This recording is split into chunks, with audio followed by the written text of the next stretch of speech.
Bismillahirrahmanirrahim. Assalamualaikum warahmatullahi wabarakatuh. Salam. Perkenalkan, nama saya Kamil Dr. Hasanah. Kebetulan di episode bincang kali ini kita akan berbincang mengenai alasan kenapa melanjutkan kuliah S2. Nah, kali ini saya kedatangan tamu yang cukup spesial sekali, yaitu Mbak Asita Al-Mufidah. Beliau saat ini sedang menempuh S2 di Universitas Pendidikan Indonesia. Mungkin Mbak Asita bisa memperkenalkan diri dulu. Silakan Mbak. Baik, terima kasih Mbak Eka. Ini kesempatan bagus banget gitu ya, karena kita jarang ketemu meskipun sebenarnya dekat ya rumahnya. Ya, perkenalkan teman-teman, nama saya Asita Al-Mufidah. Saya sekarang sedang menempuh studi S2 di Pendidikan Ilmu Pengetahuan Alam Universitas Pendidikan Indonesia. Ya, seperti yang tadi saya bilang gitu ya, saya sama Mbak Eka tidak jauh rumahnya gitu, hanya selisih beberapa kecamatan saja, tapi kita beda kabupaten ya. Ya, udah Mbak, Iya, Mbak. apalagi? Mungkin Mbak Asita udah masuk ke topik pembahasan ya tentang alasan kenapa melanjutkan studi S2. Sebenarnya yang ingin saya tanyakan yaitu kenapa Mbak Asita memilih untuk melanjutkan S2. Kenapa nggak kerja dulu misalkan, atau pilihan-pilihan yang lain? Silakan Mbak. Baik, saya akan mencoba menjawab ini berdasarkan pengalaman saya gitu ya. Apalagi saya itu kan berkecimpung di dunia pendidikan gitu ya. Dunia pendidikan itu bukan hanya kita kerja, tapi ada lagi yang satu lagi pilihan PPG, pendidikan profesi guru. Mungkin teman-teman yang ada di bidang pendidikan mungkin tahu. Jadi pendidikan profesi guru itu semacam pendidikan untuk keprofesian, kayak kalau misalnya dokter ada koas gitu ya. Nah, seperti itu. Dulu sempat bimbang gitu ya ketika lulus S1 mau PPG dulu, S2 dulu, atau ngajar. Nah, kenapa pilihan saya jatuh ke S2? Karena ini sebenarnya tanpa direncanakan secara matang gitu ya. Saya itu bertemu tidak sengaja membahas tentang S2 dengan guru saya gitu. Guru guru pamong lah ya, guru di sekolah saat kita PPL gitu. Dan dengan beliau saya itu udah menganggap beliau itu guru saya gitu. Kebetulan beliau cerita tentang S2 itu, beliau juga dulu sama seperti saya alumni bidik misi juga, dan beliau menyarankan untuk saya lanjut S2 gitu. Nah, saya sebenarnya masih bingung juga gitu ya, apakah ini pilihan yang tepat. Tapi saya mengikuti saran beliau karena memang sayang sekali gitu, ada beasiswa yang sedang dibuka tapi kamu tidak mencoba. Nah, kesempatan itu tidak akan datang dua kali gitu. Jadi ya udahlah, saya coba gitu. Pasti teman-teman yang baru lulus atau fresh graduate itu pasti merasakan gitu ya, apa sih yang akan kita lakukan setelah lulus gitu. Nah, itu sesuatu yang membuat bingung gitu ya Mbak ya, apalagi yang belum dapat kerja gitu. Nah, saat itu saya itu benar-benar baru fresh banget gitu ya, baru yudisium gitu, belum wisuda, saya itu belum wisuda, dan itu mendapatkan istilahnya mendapatkan tuntunan anjuran dari bapak itu untuk lanjut S2 saja.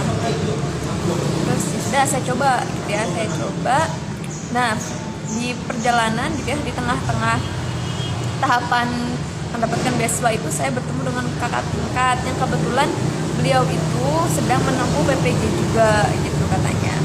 Terus saya nanya, teh sebenarnya mending mana sih gitu ya, kalau misalnya udah selesai S1 mending PPG dulu, ngambil profesi dulu, atau S2 dulu?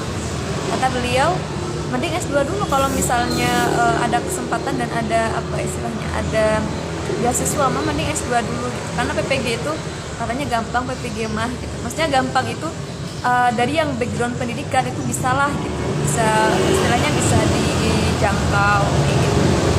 Ya sudah, saya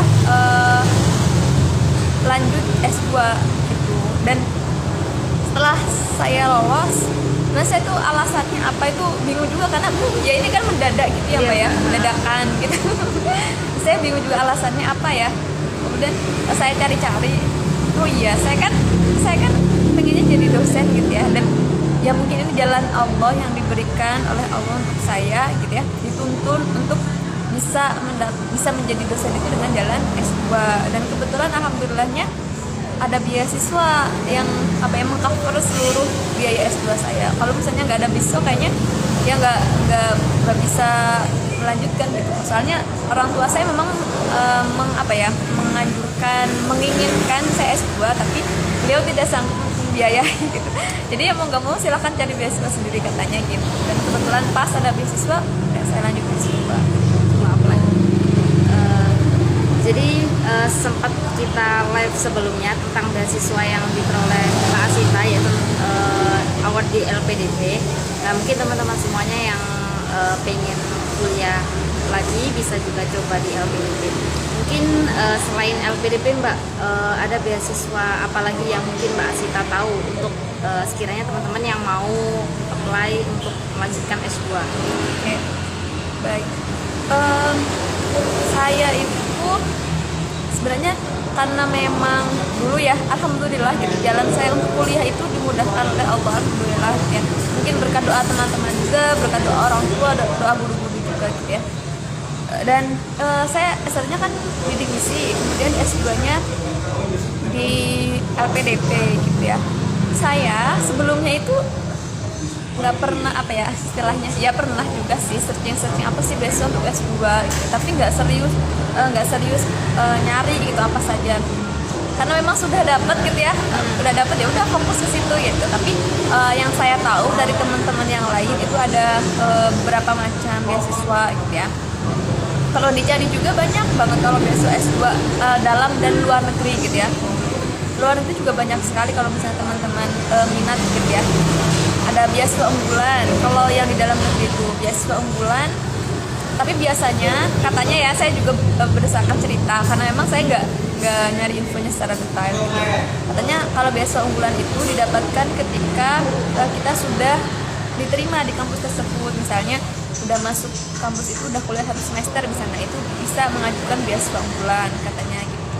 Bedanya dengan LPDP, kalau LPDP itu dari awal gitu, dari awal sudah sudah bisa di cover lah seluruhnya oleh LPDP gitu. Ada lagi yang beasiswa dari Jarum gitu, Jarum atau yang lain banyak. Terus ada lagi yang dari Pemda gitu. Teman saya tuh dia sama dulu sekelas, S1-nya sekelas sama saya, sekarang dia juga S2 tapi di pendidikan biologi.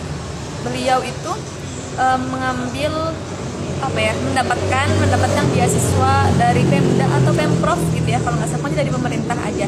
Nah itu beda juga sama LPDP. Bedanya dari fee ya, ofisi kan Fee. Beasiswa yang diberikan itu beda. Jadi ya gimana ya, saya itu kenapa milih LPDP juga karena ya itu tadi gitu, dan nggak ada sebenarnya sebelumnya nggak ada yang saya lakukan itu nggak mencari beasiswa lain yang segimana sih beasiswa yang diberikan seberapa besar gitu, nggak ada. Nah saya tahu kalau LPDP itu merupakan beasiswa yang paling Banyak diminati ya, banyak paling diminati. ya, teman-teman pasti tahu lah ya, maksudnya kenapa LPDP itu banyak diminati. Itu karena ya salah satunya karena yang diberikan itu besar. Jadi kalau misalnya dibandingkan dengan beasiswa yang lain, LPDP itu paling banyak. Makanya kenapa banyak yang minat ke LPDP, dan itu saya baru tahu ketika udah lolos gitu. Makanya sebenarnya saya nggak beralasan kalau misalnya LPDP itu beasiswanya paling besar daripada yang lain sehingga saya milih LPDP itu enggak gitu. Karena emang ya sudah kayak diluruskan gitu, sok kesini Asta kesini gitu, jadi ambilnya LPDP. Dan alhamdulillah mungkin sekarang teman-teman sudah banyak juga yang sekarang sedang berjuang, sedang menanti pengumuman gitu ya. Nah LPDP itu enaknya nanti baiknya juga gitu, LPDP itu nggak ada kuotanya gitu. Jadi kan biasanya beasiswa itu kan ada kuota sekian gitu ya. Nah LPDP itu nggak ada kuotanya, siapapun yang apa ya istilahnya, sesuai dengan kriteria dari LPDP semuanya pasti lolos. Jadi teman-teman gak usah khawatir apa ya, ada persaingan gitu, gak ada persaingan sebenarnya. Kita bersaing dengan diri kita sendiri itu kalau LPDP gitu. Jadi saya sarankan sekarang juga ada untuk S1 juga karena udah kerjasama dengan Kemendikbud. Nah, saya sarankan teman-teman yang apa ya masih SMA mau S1 gitu ya, apa ya bisa gitu, bisa untuk mencoba itu. Jadi nanti bisa dicari di Google ya informasi tentang LPDP. Jangkauan LPDP semakin luas ya Mbak. Untuk dulu mungkin untuk program master sama doktoral aja, tapi sekarang untuk S1 juga. Tapi memang LPDP ini beasiswa yang cukup banyak diminati oleh masyarakat Indonesia, khususnya teman-teman pelajar seperti kita ya. Terus salah satu tunjangan yang diberikan oleh LPDP cukup besar juga. Sempat saya tuh ngelihat video yang teman-teman beasiswa review LPDP, gitu ya, review beasiswa ke, misalkan waktu itu aku sempat lihat tuh beasiswa ke Amerika, dia tuh mendapatkan tuition fee yang cukup banyak banget ketika apply di LPDP dibandingkan dari beasiswa dari pemerintah Amerika Serikat. Ya, kalau di sana berapa yang Mbak Eka lihat waktu itu? Sekitar 2 miliar. 2 miliar. Itu kalau kuliahnya di Columbia University. Pas waktu itu aku sempat lihat review di YouTube sih tentang beasiswa LPDP, itu cukup banyak sekali ya Mbak. Iya, iya. Jadi LPDP itu apa ya? Istilahnya itu kan ini ya, apa sih namanya? Uang negara gitu ya. Uang pendidikan yang memang udah tidak bisa diganggu gugat lagi itu. Uang untuk meningkatkan kualitas SDM Indonesia dengan melewati pendidikan. Jadi tidak ada eman-eman, bahasa Jawanya eman, gak ada emannya gitu ya buat pemerintah mengeluarkan uang sebesar apapun gitu untuk menyekolahkan putra-putri terbaik bangsa gitu. Tapi dengan syarat mereka harus mengabdi istilahnya, karena sudah disekolahkan, sudah dibiayai pendidikannya, sudah diinvestasikan ya ibaratnya. Jadi harus jadi ilmunya itu harus untuk mengembangkan Indonesia gitu. Misalnya ada yang udah disekolahkan jauh-jauh ya ke luar negeri, dia nyaman di luar negeri, udah nggak mau balik lagi ke Indonesia. Berarti kan itu ibaratnya nggak tahu balas budi lah istilahnya, bahasa kasarnya gitu. Karena kita disekolahkan itu untuk ikut serta membangun Indonesia gitu, Mbak. Mbak. Jadi emang beasiswa LPDP itu cukup memberikan sebuah sumbangsi untuk teman-teman yang ingin melanjutkan studi. Tapi di sini aku pengen nanya lagi Mbak tentang impian Mbak Asita. Apakah sebenarnya S2 itu merupakan, kan tadi sudah dijelasin kan bahwa kuliah S2 ini ibaratnya jalan untuk meraih cita-cita Mbak Asita. Sejak kapan sih kepikiran pengen ibaratnya mau jadi dosen, terus mau kuliah lagi? Karena kan kuliah S2 mungkin cukup menguras tenaga juga, waktu dan sebagainya. Itu kepikirannya sejak kapan sih Mbak? Oke.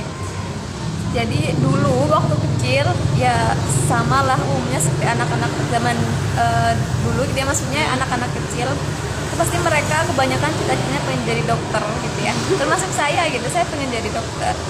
Tapi semakin dewasa semakin besar gitu tahu gitu kalau misalnya jadi dokter itu ya banyak rintangannya, terus banyak pastinya persyaratan kayak misalnya harus otaknya harus encer, terus biayanya juga harus istilahnya harus mendukung gitu. Jadi saya putuskan nggak jadi dokter gitu. Soalnya ya saya sadar diri karena kemampuan saya ya nggak pinter-pinter juga, saya biasa saja gitu. Akhirnya saya memutuskan untuk mengubah cita-cita saya dari pendidik gitu. Nah tapi saya nggak mau, ya bukan nggak mau sih, tapi kalau bisa gitu ya, saya punya cita-citanya itu kan jadi dosen gitu. Jadi gurunya calon guru gitu pengennya. Nah makanya kenapa saya lanjut S2 itu salah satu alasan gitu, alasan saya. Tapi sebenarnya untuk angan-angan melanjutkan S2 itu hanya sekedar saya pengen S2, tapi melihat kita dari teman-teman kalau biaya S2 satu semesternya itu lumayan gitu ya. Yeah. Jadi hanya saya tuh berpikir lagi kayaknya nggak bisa ya kalau misalnya saya nggak mandiri gitu. Terus ya sudah, apa namanya teh, nggak terlalu berharap gitu, nggak terlalu berharap Mbak, tapi jika Allah berkehendak ya apapun bisa terjadi gitu. Termasuk dengan kisah saya ini, saya tuh nggak apa namanya, nggak terlalu menggebu-gebu sih sebenarnya Mbak gitu. Kalau misalnya kerja dulu nggak apa, kerja dulu, ngajar dulu gitu, atau PPG dulu. Tapi alhamdulillah dikasih jalannya S2 ya, alhamdulillah disyukuri kayak gitu Mbak. Jadi kan nanti menunjang lah insya Allah. Dan mohon doanya, sebenarnya saya juga karena udah tertarik dengan LPDP gitu ya, jadi saya itu rencananya lanjut nanti lanjut S3 dengan LPDP juga. Bahkan pernah dikomplori juga sama teman-teman PK waktu itu, kita lanjut aja masih muda kata. Dulu saya di LPDP itu kan ada semacam apa ya, persiapan keberangkatan itu kayak kita di apa sih Mbak namanya, bukan di training sih, kayak dikasih pencerahan lah gitu. Kalau misalnya kita itu dibiayai untuk membangun negara gitu, jadi kayak dikasih pembekalan lah istilahnya. Itu sempat di Jakarta waktu itu? Ya di Jakarta waktu itu selama 5 hari sampai 6 harian gitu. Dan semuanya beasiswa apa, biaya penginapan di hotel pun itu ditanggung LPDP. Kita cuman modal transfer aja ke sana. Di sana dari berapa orang? Saya tuh kan biasanya ada gelombang-gelombangan. Saya gelombang pertama di batch 2 itu tuh ada sekitar 240 orang. Nah, itu paling banyak dari beberapa gelombang sebelumnya. Dan di situ saya tuh termuda nomor 2. Ada yang usianya 20 tahun. Jadi saya tuh waktu ikut PK itu umurnya 21 ya. Dan ada lagi yang 20. Jadi saya termuda nomor 2. Kebetulan ditanyain kan sama teman, Mbak umur berapa? Umur 21 lah, masih muda. Lanjut aja Mbak, habis ini langsung lanjut S3 katanya gitu. Soalnya kan kalau misalnya S3 yang masih muda itu banyak peluang kerjanya katanya gitu. Tapi ya nantilah gitu, perempuan mah nikah dulu nikah dulu gitu, habis itu nanti insya Allah lanjut. Jadi mohon doanya kepada teman-teman gitu ya, kita saling mendoakan semoga apa yang kita cita-citakan, apa yang kita harapkan itu dilancarkan, diridhoi. By the way, jadi sebenarnya Mbak Asita itu kita teman satu angkatan, karena Mbak Asita itu akselerasi, jadi kebetulan kuliahnya jadi cepat, terus kebetulan kuliahnya juga on time, jadi langsung lanjut juga ya Mbak. Jadi sebenarnya jalannya tuh ibaratnya kita melihat itu Masya Allah keren banget ya, lulus akselerasi langsung kuliah dapat, terus akhirnya S2 juga dapat, semoga bisa lanjut S3 ya Mbak. Terus apa yang diimpikan juga tercapai. Terus aku pengen tahu juga nih Mbak, saking sukanya sama UPI atau gimana ya, S1 S2 nya di UPI terus gitu ya. Jadi pengen tahu nih sebenarnya alasannya Mbak Asita. Alasan milih UPI, saya tuh pernah gini, dari UPI untuk UPI kembali ke UPI gitu ya. Soalnya kenapa, saya itu kan alumni UPI, dulu ada pengayaan bahasa, semacam kursus bahasa Inggris dari LPDP juga di UPI juga saya. Orang-orang mah bisa di Undi, bisa di mana gitu ya, tapi saya di UPI lagi.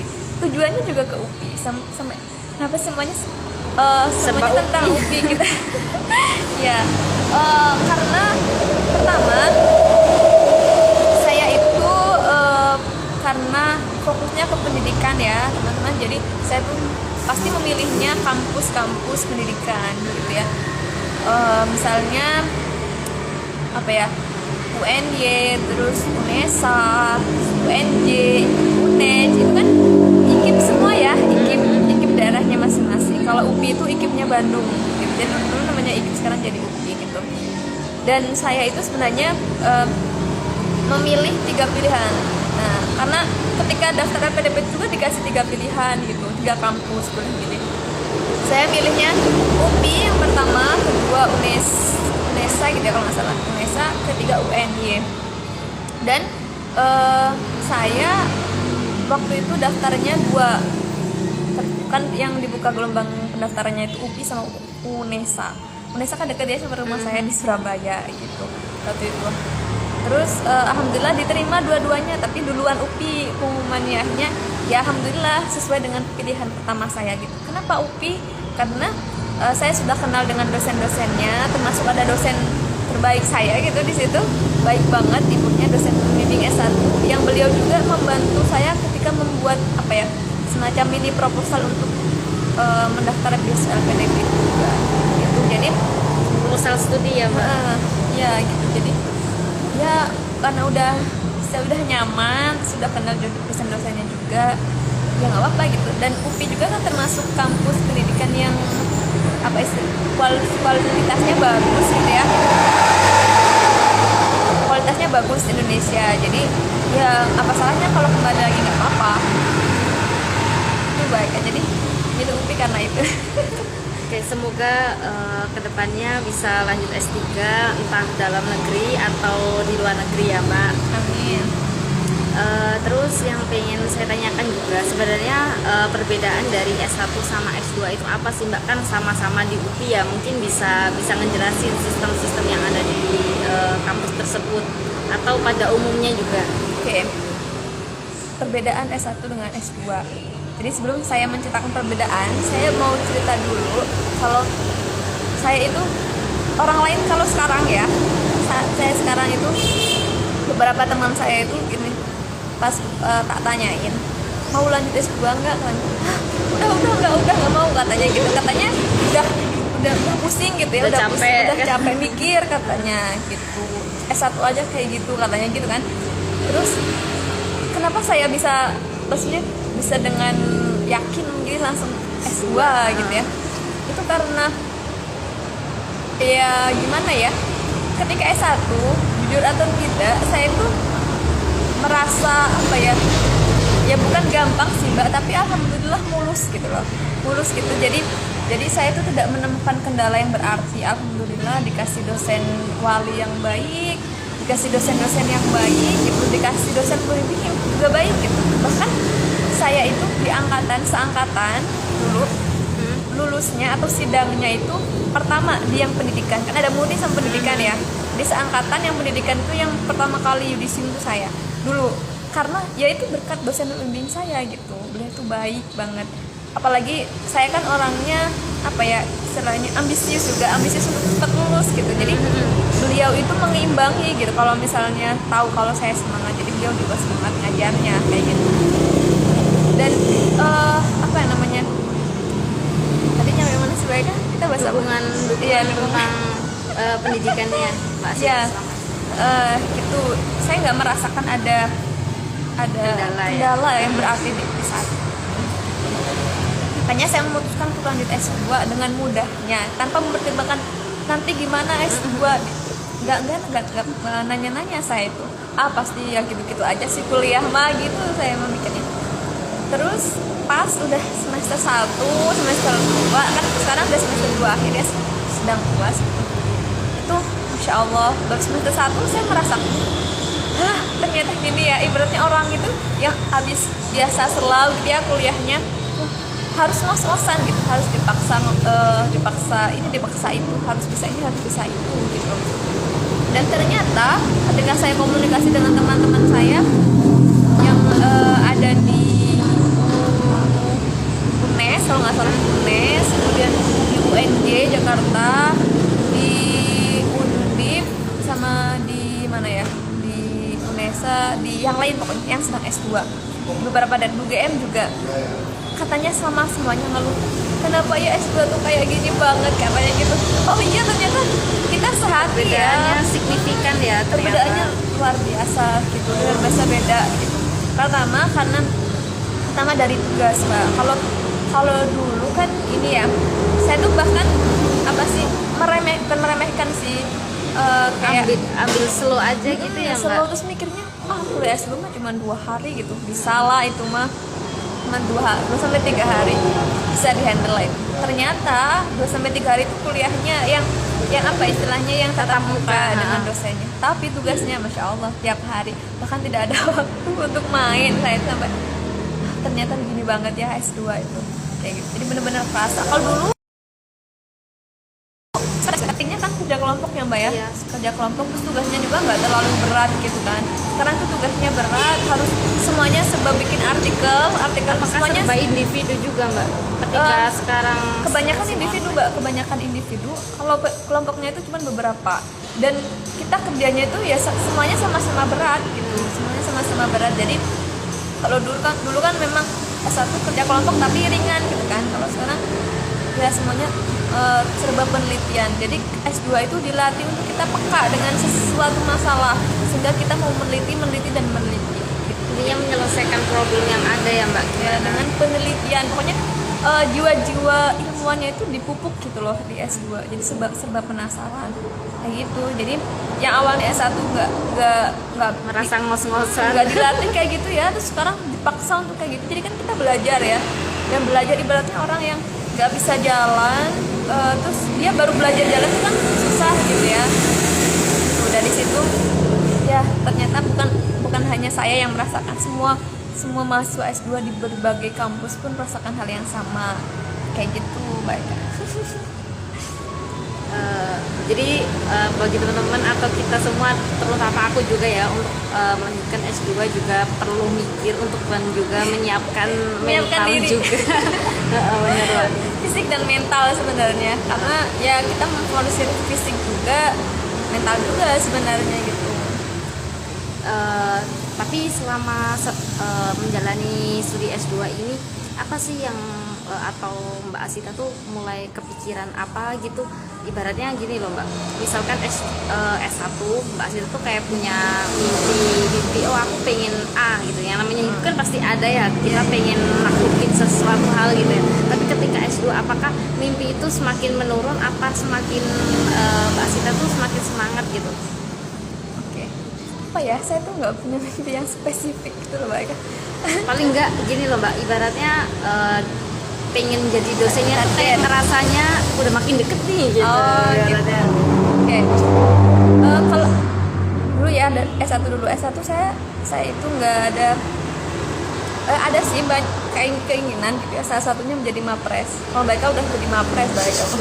Kalau saya nggak bisa, karena saya itu minder ketika ada sesuatu yang berbau bahasa Inggris. Udah itu udah jadi kayak lemas gitu loh, udah kayak pesimis kalau misalnya ada bahasa Inggrisnya, karena saya nggak bisa bahasa Inggris, mesti belajar gitu ya.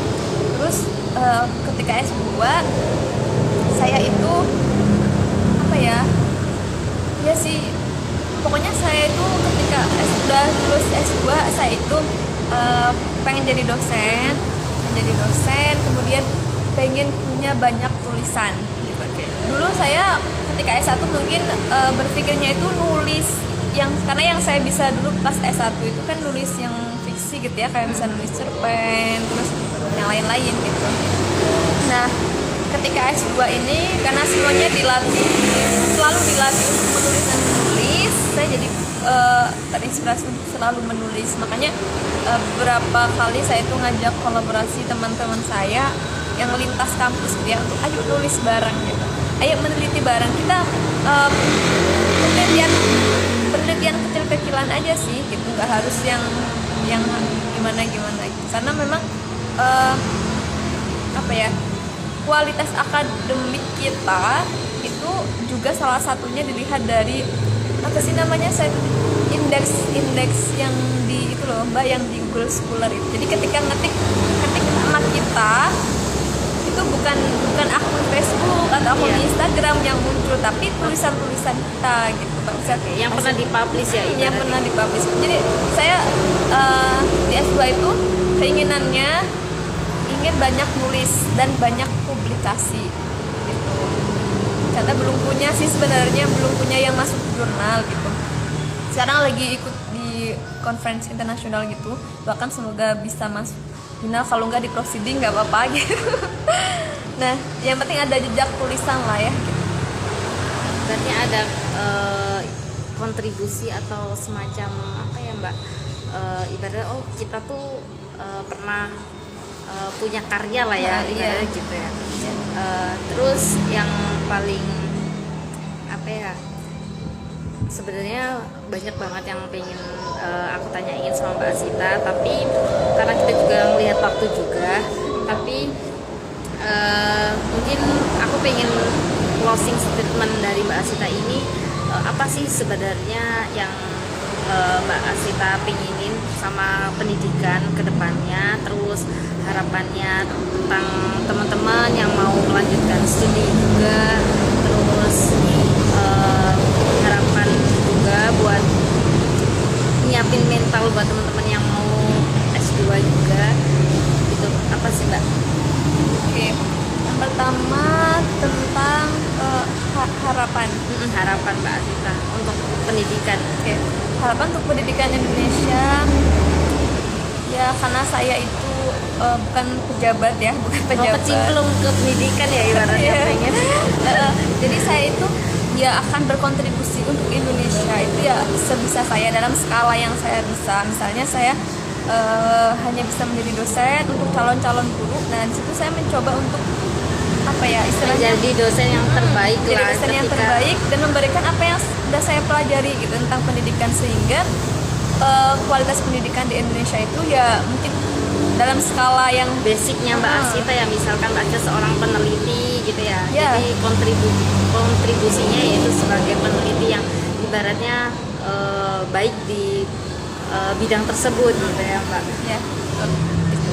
Terus melatih apa ya namanya guru-guru juga. Jadi kan sekarang kalau misalnya lihat di lapangan ya belajarnya tuh kayak gitu-gitu aja. Nah coba sekarang itu belajar apa ya, Memberikan inovasi memberikan baru. inovasi baru tentang pendidikan kepada calon-calon guru. Kalau misalnya saya ngajarnya di kampus, kalau misalnya di sekolah ya sebisa mungkin mengajarnya itu yang lebih kreatif, gitu, lebih inovatif gitu. Sebenarnya saya juga belum terjun ke lapangan, tapi ya beberapa kali pernah sih ke PPL kayak gitu. Jadi tahulah kondisi di lapangan seperti apa, dan itu merupakan challenge tersendiri bagi saya, tantangan gitu ya, yang harus diselesaikan, harus ditaklukkan istilahnya gitu. Terus pesan apa ya, pesan buat buat teman-teman yang mau lanjut S2 gitu. Apa ya seperti tadi yang dibilang oleh Mbak Eka, siapkan mental dan diri. Yang paling penting itu niat dan semangat, karena niat aja tanpa semangat untuk merealisasikannya ya percuma, ya nggak akan bisa terwujud. Terus direalisasikan tanpa niat ya kayaknya nggak ada gitu. Kalau nggak niat kenapa ya kan nggak mungkin direalisasikan. Jadi untuk teman-teman, kalau kita punya niat baik, insya Allah pasti ada jalan, dan jangan pernah bosan untuk berbuat baik. Kenapa? Karena perbuatan baik kita di masa lalu ataupun perbuatan baik yang kita lakukan untuk orang lain sehingga orang lain itu mendoakan kita, nah itu bisa jadi wasilah atau menjadi lantaran dikabulkannya, dimudahkannya segala urusan kita. Itu pelajaran tersirat yang saya maknai ketika saya melihat perjalanan hidup saya gitu. Jadi teman-teman jangan pernah bosan untuk selalu berbuat baik gitu, karena dengan berbuat baik itu maka semesta juga akan memberikan hal-hal yang positif kepada kita gitu. Kalau kita sering berbuat baik pada orang lain, maka orang lain akan mendoakan yang baik-baik juga kepada kita. Karena belum tentu doa kita yang dikabulkan, mungkin saja doa orang lain yang bisa dikabulkan oleh Allah. Seperti itu. Jadi semangat untuk teman-teman yang mau lanjut S2. Setiap ada niat baik, insya Allah ada jalannya. Ya. Oke, terima kasih banyak dari alasan-alasan dan pengalaman Mbak Asita tentang kuliah S2. Mungkin teman-teman yang mau kuliah S2 semoga semakin semangat. Aku ada satu quotes bagus banget dari Rollamay, yaitu tentang cara yang paling efektif untuk mencapai masa depan, yaitu dengan cara menghadapi masa kini secara berani dan konstruktif. Oke teman-teman, terima kasih waktunya, terima kasih udah mendengarkan, dan terima kasih juga untuk Mbak Asita yang sudah mau berbagi pengalamannya. Kita pamit undur diri dulu. Wassalamualaikum warahmatullahi wabarakatuh.